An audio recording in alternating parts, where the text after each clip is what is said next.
Em nome do Pai, do Filho e do Espírito Santo. Amém.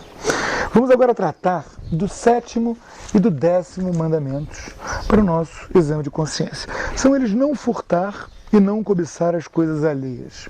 A explicação já nos foi dada pelo rei Roberto Carlos, né? O que é dos outros não se deve ter, ainda que na verdade ele estivesse falando do 9º mandamento, né? Não cobiçar a mulher do próximo. Mas, falando agora de maneira mais séria, do que tratam esses mandamentos?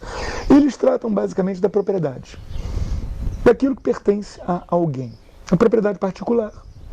Ela é algo querido por Deus, né? Nós temos coisas, são nossas, e nós não podemos pegar aquilo que não nos pertence.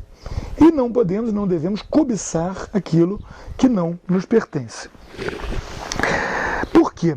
Porque esse apego desordenado a bens criados é uma coisa que vai nos afastar tremendamente de Deus. É uma coisa que vai prejudicar tremendamente o nosso desenvolvimento espiritual. O apego desordenado ao dinheiro, ele é uma forma de violação desses mandamentos. Por quê? Primeiro, porque o objetivo da vida não é ganhar dinheiro. O objetivo da vida é amar a Deus e glorificá-lo.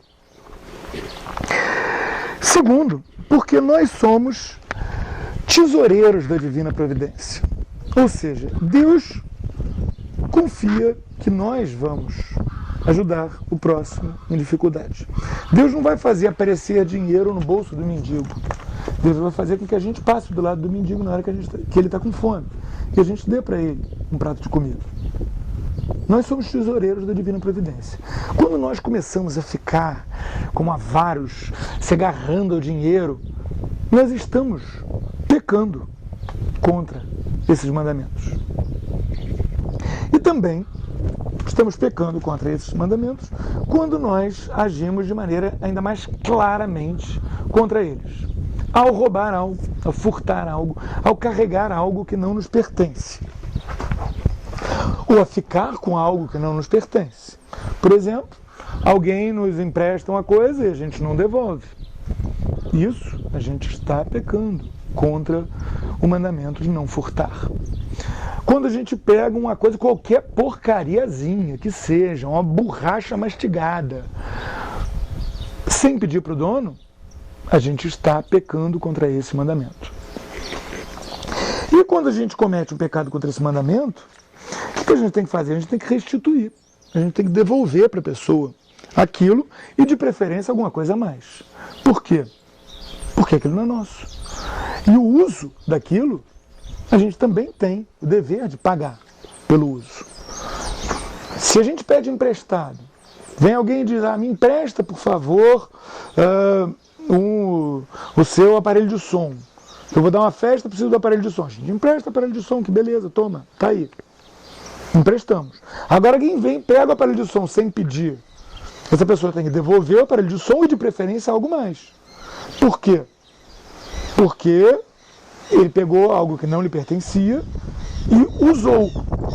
Mesmo que ele devolva aquilo, não tem como devolver o uso, não tem como devolver o tempo em que essa coisa ficou com ele.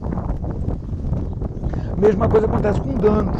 Se a gente danifica uma coisa que pertence a alguém, a gente deve pagar o conserto e deve pagar algo mais. A gente deve restituir isso. Restituir não só o dano causado, mas o tempo que a pessoa ficou sem poder usar aquilo. Tem hoje em dia muita gente, muitas campanhas aí de pagamento do dízimo. E tem um mandamento da igreja, realmente, o 5º mandamento da igreja diz que a gente deve pagar o dízimo segundo o costume. Qual é o costume? O costume no Brasil, ao contrário de outros países, é a gente pagar o que dá quando dá. Ou seja, a gente botar dinheiro na caixinha de esmolas na igreja, no ofertório da igreja. A gente dá o dinheiro para um padre, a gente dá o dinheiro para ajudar a manter o clero, quando dá, como dá, quanto dá. O que quer dizer isso? Quer dizer que a pessoa que não se inscreve na lista dos dizimistas, ela não está pecando, ela não está cometendo o pecado de furto. Então não é uma coisa apropriada ficar falando que quem não se inscreve ali não está devolvendo o dízimo. Essas coisas meio confusas que estão acontecendo hoje em dia. Até se poderia dizer que o cara que se inscreve nessa listinha e dá aquela quantia fixa, etc., não está pagando dízimo segundo o costume. Está pagando dízimo, mas não está pagando dízimo segundo o costume. O que o mandamento da igreja manda é pagar o dízimo segundo o costume. Tá certo. Isso daí já é legalismo demais. O cara está pagando o que dá, do jeito que dá, como dá. Então, ele até está pagando segundo o costume, se a gente esticar bastante a definição de segundo o costume. Mas o costume não é aquele, não é obrigatório alguém se inscrever numa lista dessas. Mas é obrigatório pagar o dízimo. O que quer dizer isso? Quer dizer que tem que pagar 10% de tudo que ganha no dia que ganha? Não. Quer dizer que quando dá, tem que dar alguma coisa. Não precisa ser todo domingo, não precisa ser todo mês, mas a gente tem que dar alguma coisa. Por quê? Não é porque a gente esteja devolvendo algo, qualquer noção do gênero, mas porque nós estamos fazendo um ato que é obrigatório como cristãos, é um mandamento da lei da igreja, de fazer esse ato de caridade, dar essa esmola para ajudar a sustentar o clero. Porque senão, o que ia acontecer? O padre, ao invés de estar lá disponível para ouvir confissão, ele ia ter que estar ralando, trabalhando na oficina mecânica para poder ganhar dinheiro. Ele ia ter que estar dando aula em algum lugar para poder ganhar dinheiro. E não é isso que a gente quer. A gente precisa ter um clero que esteja à disposição. Não tem tanto padre assim que dê para ficar desperdiçando o padre, fazendo eles terem que ganhar a vida por fora com outra coisa. Eles têm o direito de viver do evangelho e a gente tem o dever de ajudar caridosamente a manter o clero. Então, quando a gente vai examinar a nossa consciência, para ver se a gente não cometeu esse pecado, esses pecados, né? Não furtar, não cobiçar as coisas do próximo, o que a gente vai ver?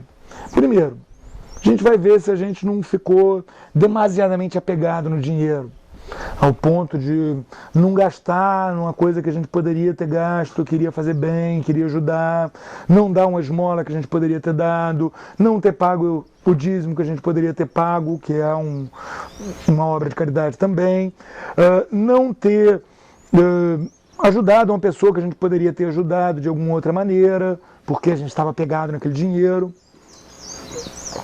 Se a gente não ficou entesourando dinheiro demais, guardando o dinheiro todo e às vezes negando coisas essenciais para a nossa própria família, no caso de nós, pais de família.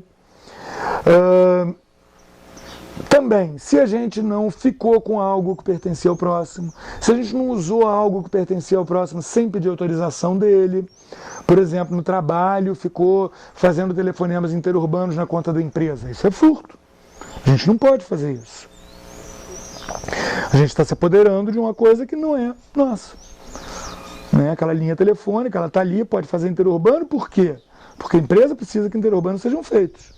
Não é para a gente ficar falando com os amigos em outros estados, isso é furto. Então a gente tem que pensar nisso.